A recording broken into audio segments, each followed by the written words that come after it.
King. Cheers. Welcome to another Heel's Guide to Survival. This is Chapter 2. You can find us always on Facebook, Instagram, Twitter, and Twitch.tv at Heel Turn Radio. Also, search for Heel Turn Radio on YouTube. We need 100 subscribers for us to get a sweet, sweet custom URL. So if you like what we're throwing down, toss us a subscribe. Follow us on Twitch to get notifications. We play games. We hang out. We got some fun new partnerships and fun new people to hang out with there. So, yeah, drop on by and see what's cooking. Well, what are we surviving this week? That opening. What? Yeah, you know me. I'm not big on that part of everything. Yeah, that's why I don't ask you to do it, brother. I know, I appreciate that, but I'm also it makes me super uncomfortable. Yeah. Well, you know what? I don't mind asking for the order. You know what I'm saying? Gots to. You gots to. I don't know. Stardew Valley, living my best big farm life. Yeah. Yelling at Doug. So, I watched The Shed last week at the end of the week on Shudder. It was good. It was okay. Yeah, especially if you like 80s movies, and I haven't seen a good vampire movie in a while. It was a good vampire movie. Did we talk about The Shed last time? I don't even remember. Dude, it's Groundhog Day every day. That's true. Even the weekends don't feel like weekends. They just feel like a day where I'm not sitting in front of a work computer as much. Can I say that I've been reluctant about being in front of a computer more as the autumn has rolled around, and my shoot job takes precedence once again. But can we talk about Twitch a little bit? Because I had the opportunity to sit in on the Down and Outlands game and kind of moderate the chat and listen to the new characters. It's been super fun. I've really been impressed, and I want to mention a couple people because I think that they're really impressive Twitch people. One is Clark, Ref Clark Feldman. You can find him on Twitch, just one word, Ref Clark Feldman. He's been doing such an amazing job of just jumping in the deep end and figuring stuff out, and he and I have been collaborating on some graphics since I've been doing stuff for Dive Club and for Down and Outlands and these little videos for YouTube and Twitch and everything. And yeah, that dude's just from the first broadcast to now, just a couple weeks, he's so personable. I mean, his lovable, affable nature comes through so crystal clear now, and it's so fun. And I was wondering, I was thinking about this a lot because I died very early on in our Twitch career. So I don't know, kind of how I come off on Twitch, watching Dive Club back. But I mean, how do you feel about kind of being on display versus something like this where, if we totally bamboozle it, we could always, start again. Which we've only actually restarted once in all 3 chapters so far, the chapter 0 and chapter 1 and 2. So, do you feed off that? Is it a good feeling for you? Does it make you nervous? No, it doesn't really make me nervous. It's so this Star Wars game we're playing in, someone put it really well, and I agree. One of the players, they were like, I've never played on a podcast or let alone a video stream or whatever. I was like, well, how was it? What'd you think? And he said, after about the first 5 minutes, I forgot I was even doing it. I was just so involved in what I'm doing. Yeah. So I always look at that as if it's a game, I always look at it as it's my responsibility for the other people as well as myself to make it a game where they do lose track of the fact that we're playing in front of people. Sure. I'm not really, maybe that's why I don't have my games are not hugely followed, and why I was reluctant to like learn Cult and move over on that, to stay with that stream or whatever. Wait, we were gonna join a cult? With a K, yeah. Um, That's not good. no, my goal has changed running games. I know we've talked about this a little bit. I used to be like a hyper prepper, and I would write like notebooks full of like my world has all this stuff in it. You'll never get. And Zach and I would talk and kind of go back and forth. I would even say debate about like the merits of prepping like that Yeah. and merits of just like the one-page prep. I started kind of doing that with the Young Dragons podcast. When I was doing that, I was like, I'm just going to write one page, and that's going to be it. And then I was like, we did the one shot, which just turned into the weekend D&D, and I was like, I'm not even going to prep. Yeah. I was like, I might Google them. I might Google the monsters. Otherwise, I should have a pretty good idea what they're supposed to be like anyway. Yeah. I'm just gonna go. Yeah. I mean, I'll with that game. I just found a bunch of pictures and then so we can use that, which I think helps. But with Down Outlands, like Domains of Dread, I prepped and prepped and prepped and prepped and prepped. I mean, I wrote things up for every domain. Yeah. My thought was like, oh, we'll move around, and we stayed in one place, which was good. But I have like probably 100 pages, single space, prep. I basically have a gazetter, Yeah. of loose notes. But for Down Outlands, I was like, okay, well, I'll just kind of do this. So I try to stay like real focused on, is it the game that everybody else wants is playing? Sure. And I don't really care if anybody watching it enjoys it. I know it's pretty dumb to say considering we're streaming it, but if they do, that's great. But it should be about them enjoying the people that are playing. It shouldn't be like I'm trying. This is going to sound silly. Just trying to be like anti-Mercer. I feel like a lot of people watch Critical Role because Matt Mercer is just as a big part of the cast as everybody playing. He's ridiculously talented. And a lot of it's about like the story he weaves and how those people act within the confines of it. And they're just exceptional, talented people as well. And they tell such a great story together. Yeah. I would like, in a perfect world, for me to be almost superfluous. In the game, that I'm there, but I'm just kind of playing all the bit parts, and it's the people playing the game that are actually the ones who are the engine that run everything. That's the goal. I don't know if I ever hit that, but I think that's the thing. Like, too, I'll read articles about like the Mercer effect, and people just who will blame Mercer for like certain new tropes in D&D and stuff, and I think that that's silly because I'm like, that guy's awesome.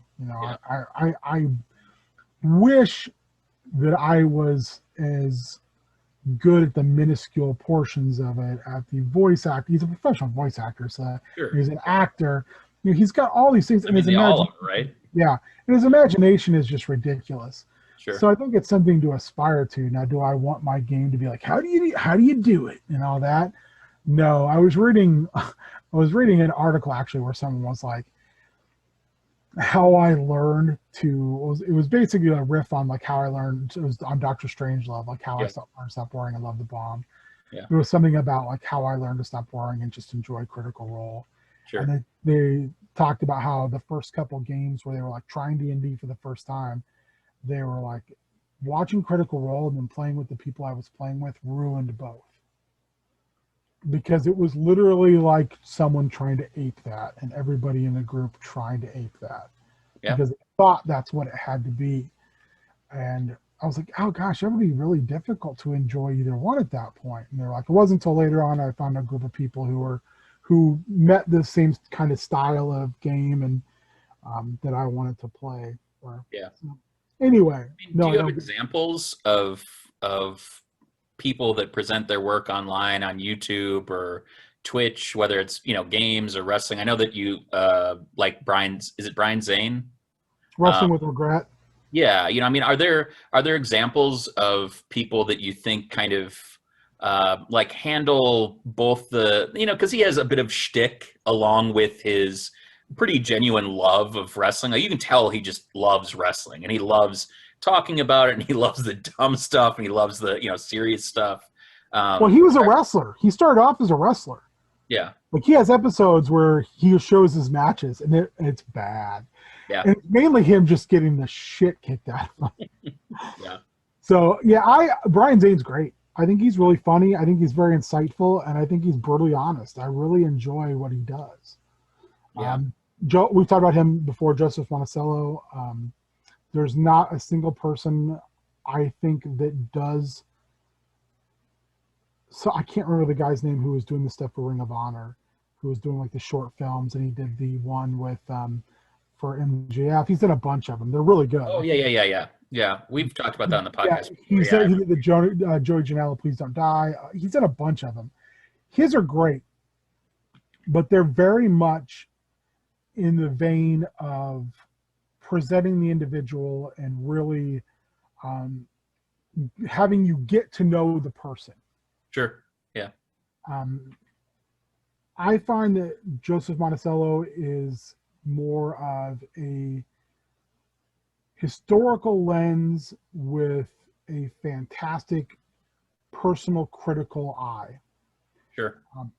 He doesn't make bad videos, and I love the content he creates, the presentation he does it with. I just think the guy's a genius. So like that, I like watching that a lot. I mean, what do you think about that, right? Because those are kind of two very different camps, right? There's the kind of Brian Zane, you see, him as a presenter, in the same way that we're doing this, or even, Matt Mercer or either of us DMing, like we're a figure. And, we had talked about doing a show, kind of like Table for Three, where we would just produce, like we would kind of show up and kind of make something that like we weren't visible in. Like, what do you think about something like that? And B, what would a D&D game online look like if the DM wasn't on screen? Do you think that would be an interesting conceit? Do you think that that's kind of batshit crazy? Like, do you need to see the DM, or would it be interesting to kind of have that disembodied voice? I was thinking about that actually the other day. So the Table for Three, I'll talk about that first. I think that any time you can take the platform that you've put time and effort into and have even a minuscule amount of people that pay attention to it, and then you can use that to give other people the warranted amount of attention they deserve to talk about the things they want to talk about. Mm-hmm. That's great. I think that's phenomenal. Because that's how we started doing stuff, was we were like, I was like, I have this equipment because I was doing a podcast with somebody else. We're not doing it anymore. Yeah. And I was doing one by myself. So, and you were like, let's talk about wrestling. So then we were off and running. I think one of the neat things you could do with a show where the DM was not seen, especially if you could use like a thing where their voice was not their voice, it was like through a modulator or whatever. Yeah. It's not have the same DM. Mm-hmm. Just rotate people in. Mm-hmm. Kind of like I've talked about this before, I think, because I'm so obsessed with it. In the early 80s, DC Comics did a thing called DC Challenge. Mm-hmm. And what it was different creative teams on the book every issue. There weren't like 12 issues, I want to say. But they had to continue the same story. Oh, interesting. But they used different characters. So it was like weaving its way through the DC universe. A lot like a low-rent version of 52. Yeah, that's that for different writers and different artists, everything on each book. Yeah. I think if you, almost like a West Marches for DMs. Yeah. I think if you ran something like that, and set that up, and and the players didn't know. I think with who they were getting, I think it would be really interesting to see what the game would be like, almost Yeah. like DM roulette. Um, Yeah. you were talking about other like creators. I mention them most of the time, at least once per anything I do, and that's the McElroys. Yeah. Cassandra and I fell down a Polygon hole. Um, we started watching Awful Squad is Yeah. where it started. And Awful Squad's fantastic. And there's episodes where Justin and Griffin and Travis aren't even on it. Yeah. They're still hilarious. Then we moved over to watching the Jackbox games. Mm-hmm. And it's the same thing. There's episodes where they're not even on it. But we started to like go, oh, like Simone is hilarious. Like Simone is awesome. Pat's awesome. So we would always be like, who's on this episode? So we knew. And then we started watching Game Ogre. Okay. Which is Pat and Simone being transformed by an evil wizard, an evil witch, who makes them one person. So they're wearing a giant sweater and they each have to control the controller with one hand. That's amazing. It's hilarious because they're terrible. We also started watching this one with Simone, and I can't remember the other. It's Jeff, I think, called Yellface. And he's playing Outlast, I think is the game, which is a horror game. And they've got a heart monitor strapped to her. And you're just watching her heart rate go up and down because this is like a horror game and she cannot handle it. And it's hilarious. So with like Polygon, especially when Justin and Griffin were working there, I think it was super interesting because there was such like all the people who were there working were super funny and had, very balancing senses of humor, and it makes those old shows really, really entertaining. Yeah. I haven't really started watching stuff after they left, but as you know, like Monster Factory started on Polygon. I think Monster Factory is one of the best things you can find for 20 minutes to 30 minutes of your time. You're not going to laugh any harder than Monster Factory. So, and do they also stream things on Twitch, the McElroy family? Yeah, especially during COVID, like Griffin was streaming Animal Crossing. I love that you say like during COVID, like we're done. I like early part of COVID. He was like they were taking lockdown. They were taking turns streaming different things. Like Travis would stream things like him making bread, like how to make this sourdough. Griffin was doing Animal Crossing for a while, but the whole thing is he was doing like 3-hour blocks, and then he was like, "This is too much." Yeah. He did one on how to he made a new case for Nintendo DS. I can't remember what Justin was doing, but their dad Clint was doing chapter by chapter The Hobbit. Oh, that's cool. Yeah, I remember. I think you sent me a link to that. There were times where he would even dress up, and I was like, "This is so fucking amazing." So yeah, and again, they're just a group of people I find to be extremely creative. Are there other, I kind of started this weird conversation by mentioning, kind of the stuff we're doing on Twitch. Are there other things that you've found kind of looking around, either examples of wrestling stuff or D&D stuff, or, or just kind of wacky stuff, like the kind of COVID quarantine, things that pop up that just on Twitch or just overall? Yeah, on Twitch. Because I think there's a lot of stuff on YouTube, but I think that there's something kind of unique, and I say this and I say this in kind of a selfish way because I want to talk about the experience that I had on Twitch as I've started to look at more channels just to kind of see what wrestlers are doing in particular, just because I feel like that's, it's not the bread and butter of what we're doing right now on Twitch, but it's something that I'm really interested in kind of how we could, take the things that we love about our wrestling community and kind of translate that over. So we're trying kind of Dive Club, we're, trying other stuff, but I've just been kind of going on and predominantly smaller streamers, not, kind of Miro and, Austin Creed and Adam Cole, baby.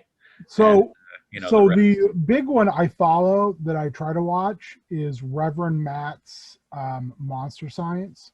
Mm-hmm. He is, I believe he lives up here. I've seen him at Convergence. Okay. And he does like these seminars about like monsters, and I think he's really funny. Yeah. And I get a kick out of like him holding like these lectures about like, Chupacabra and like Godzilla, and That's awesome. he did one on like first edition D&D Monster Manual that was super funny. Cool. He like dresses like a professor and he takes it very serious, and he's very dry. Bro. It's great. As far as like the same. Come on, son. as far as like other things on Twitch, I don't really follow a lot of things on Twitch. I will watch occasionally Reaper Miniatures channel when they've like got painting stuff on. Mm-hmm. I do find that kind of relaxing to watch someone paint, and sometimes I haven't painted for a while. I've been having really shaky hands. Although I watched like, there's a guy I follow on YouTube who does a thing called Black Magic Crafts. It's out of Canada, and he like makes all his own terrain. He's like a contractor, and he made his own gaming table. So everything he does is absolutely amazing. He did a video a couple weeks ago because he has like a degenerative neuromuscular issue, but as he says, it's like, it's not bad. It's like, he's like, I'm not like anywhere near badly off as other people are. Sure. He's like, but I get muscle fatigue really horribly, and I'll get the shakes from it. And he did a whole video like about like shaking, about like paint shakes, and how difficult and frustrating that is, and like different techniques he uses to try to take the pressure off of his body to do that. And people will laugh and go, oh yeah, from painting little dudes.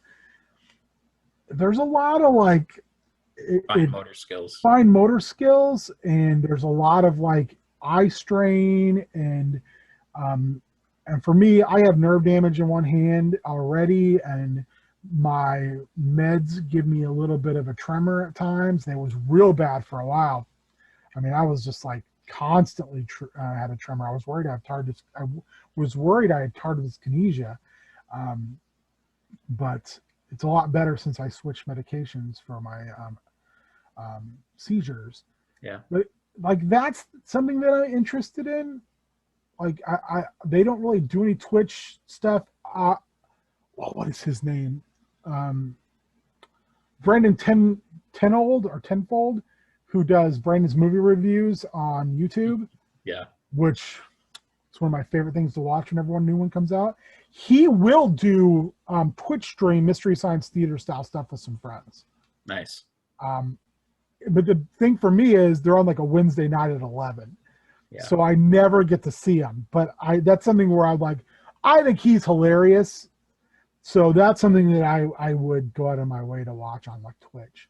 But there's not a lot of stuff that Twitch is one of those things that, for me, it's a use app in platform rather than something that I actually like watch.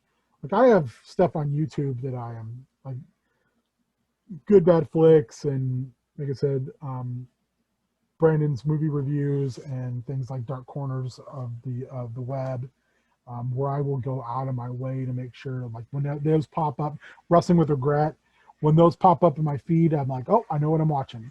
Yeah. I currently don't have like destination viewing on Twitch, but I also remember I'm old, and therefore I don't always understand all the technologies. Yeah, and I think that there's also, as we've pointed out before, I'm a lot more extroverted, and that's like where it's where I pull my magical energy from. And I had a couple of really amazing experiences on Twitch this week that I like really transformed my like thoughts about the platform and like what I want to do with it.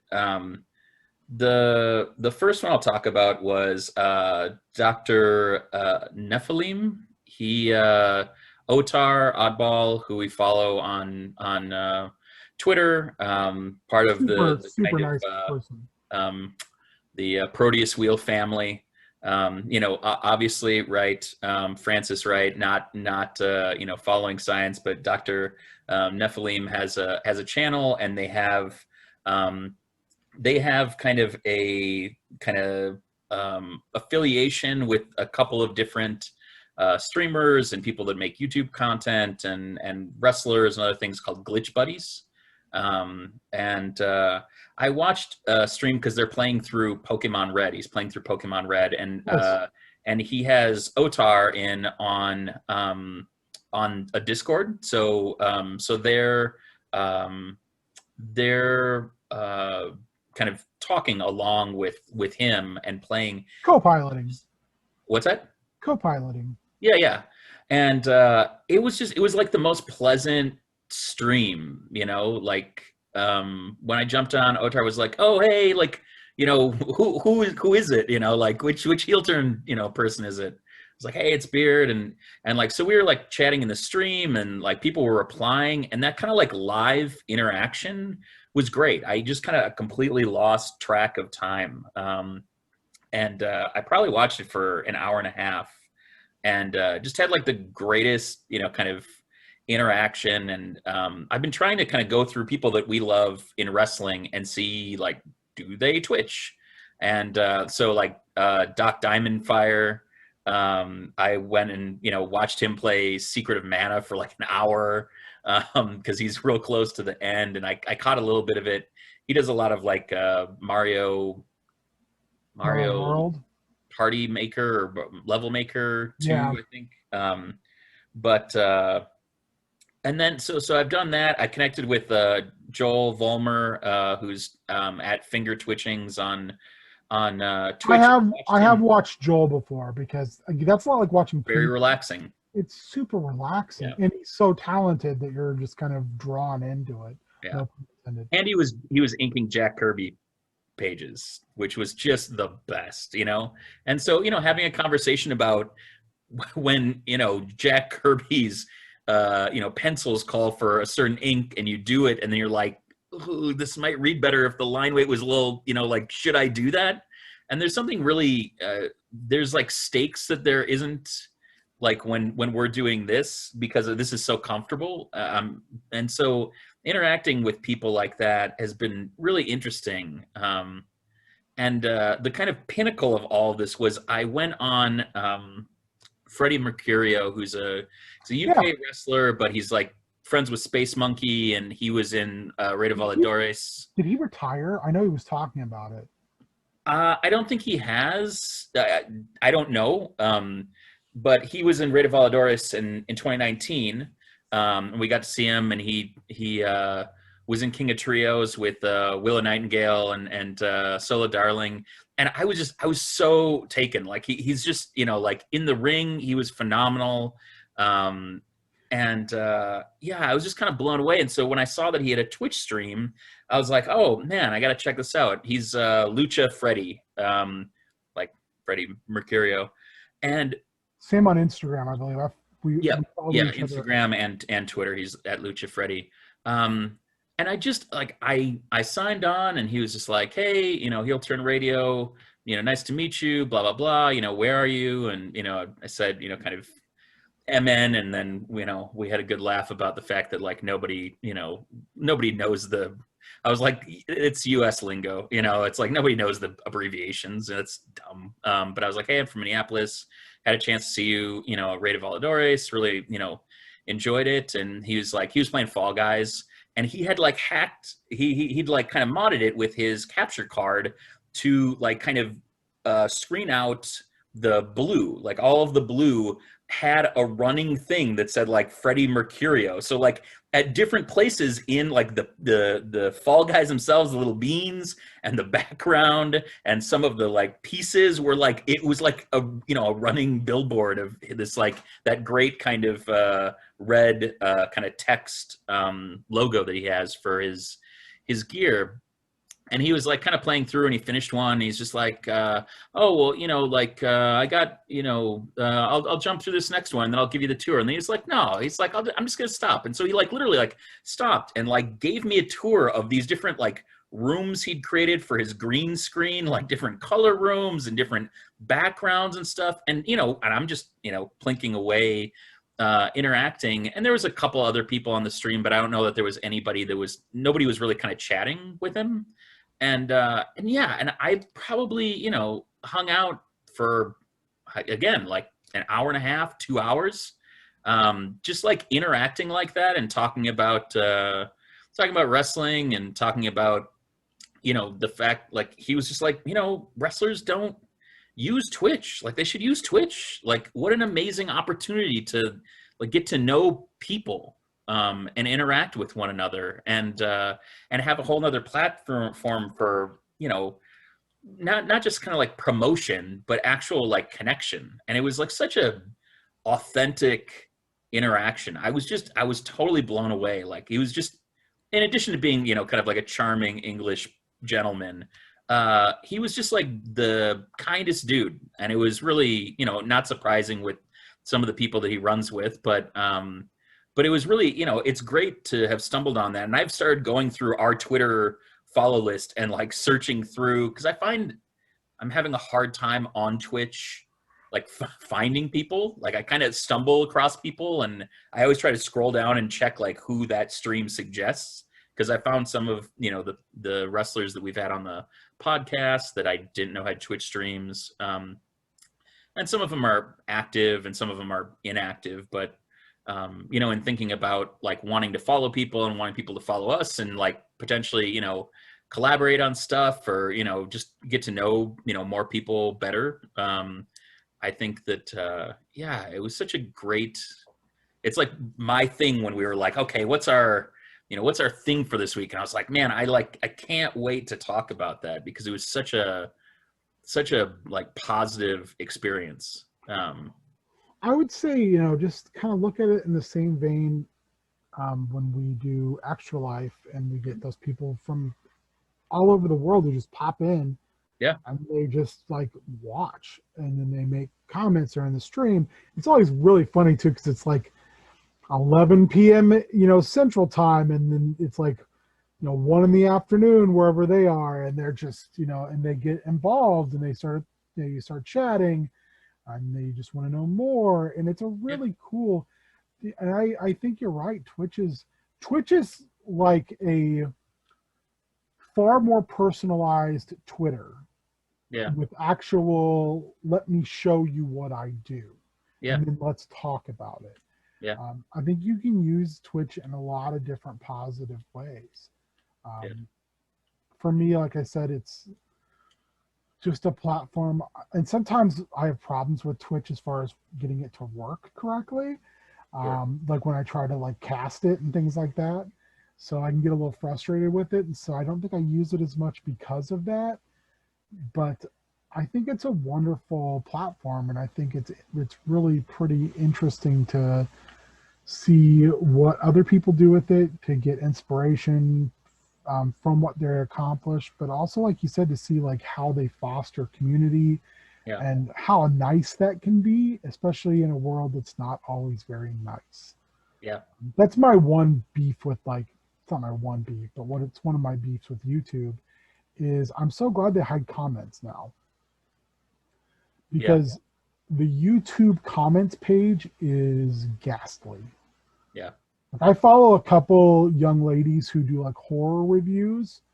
I can't remember either of their names. Spooky Astronaut is one. And I don't agree with all their takes at all, but I always think it's interesting to hear someone else's perspective. Yeah. I made the mistake a couple days ago of opening the comments, and it was pretty gross. Yeah. Like I just kept in my mind, I'm going, why would they want to filter through any of the comments to find the actual, like, someone talking about what they reviewed and talking about what they agreed or not, when it's just like gross dudes? And it's just skin crawling. I mean, I think actual terror. Yeah, the one thing I think about Twitch is it seems like Twitch weeds those people out, because if you have anybody in the chat, moderating or even just in there, they tend to police themselves, like they're like GTFO. Yeah. So yeah, it's an interesting, Yeah. I don't know, spontaneous art, I guess, whereas YouTube can be very planned out. Sure. When And you're we'll see. I think that like we talked about kind of the weekend game we've been playing and wanting to kind of get ahead of and keep everything that we're doing fun, like across the board, whether it's on Twitch or whether we're putting it up on YouTube or whether it's not recorded at all. And so we were like, okay, well, if we want to kind of step back and do that every other week so that you're not kind of inundated with having to run a weekly game, like what should we do during that time? And so I'm super pumped to do the like weekend watch along, do a poll and just like hang out and interact with people in the comments and just like watch some goofy stuff. Like there's so much. I like went down the rabbit hole in Prime Video, and there's so much weird wrestling stuff on there. I mean, there's a lot of fun stuff on there, like good documentaries. Like there's WWE documentaries on there too, like good ones.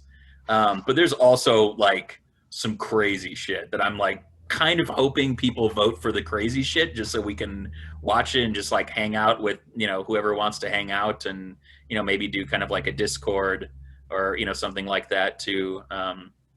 But yeah, I don't know. So I mean, what was our chapter title? What's our chapter lesson to wrap it up? Yeah, I think maybe just never being afraid to move your creativity to new spaces. Yeah. Same faces, new spaces. Yeah. Because I think that there's something to be said for that. I mean, we talked about this before. I was working on trying to get a Space Haven thing going, and record it ahead of time, and for whatever reason, the sound and my equipment don't work very well. Yeah. But even just talking about it prior to this cast today, I'm obsessed with Stardew Valley right now.